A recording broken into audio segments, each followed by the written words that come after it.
What does progress in couples therapy look like, and how do we know if we're really making progress? I want to answer those questions for you today because I think they're really important ones. I'm Stephanie Saari, licensed marriage and family therapist and founder of Renewed Relationships Counseling Group. So let's talk about what therapy looks like in the way we work with couples, which is called emotionally focused therapy. First of all, EFT gives us a really good roadmap for therapy. We kind of separate it into three stages. The first stage, we're calling it de-escalation. The second stage is increasing vulnerability and connection. And then the third stage is just consolidating everything we learned so that you feel that you can really count on and rely on the new skills that you've developed in the therapy process.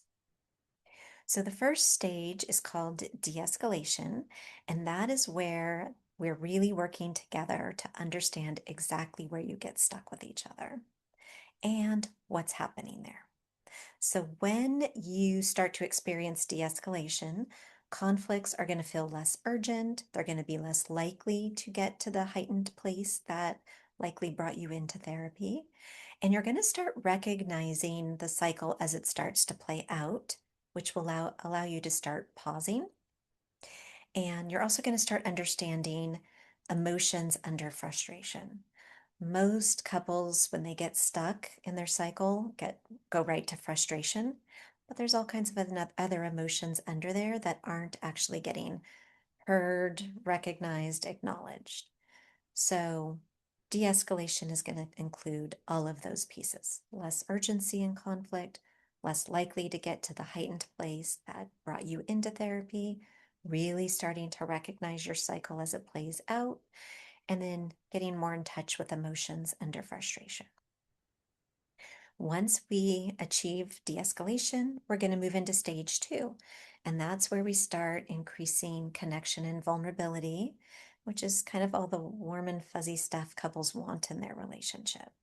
So we're not going to be getting caught in that withdraw pursue dynamic. We're going to help the withdrawer start to become more present and stay engaged in conflict, be able to speak from a deeper place of what's happening for them emotionally.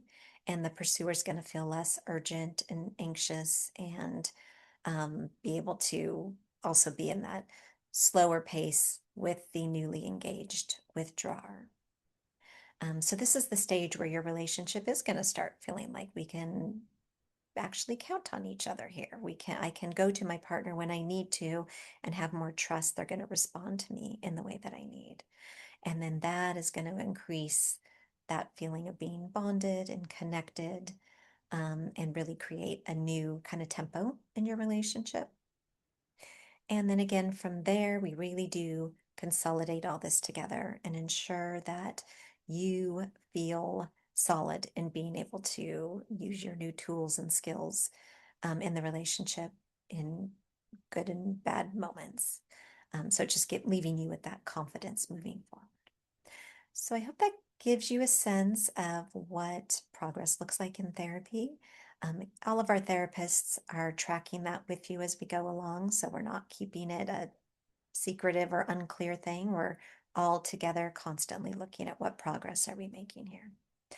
If you're interested in working with us, you can schedule a complimentary 20-minute video consultation, and you can find that at the link below this video or by visiting our website, renewedrcg.com.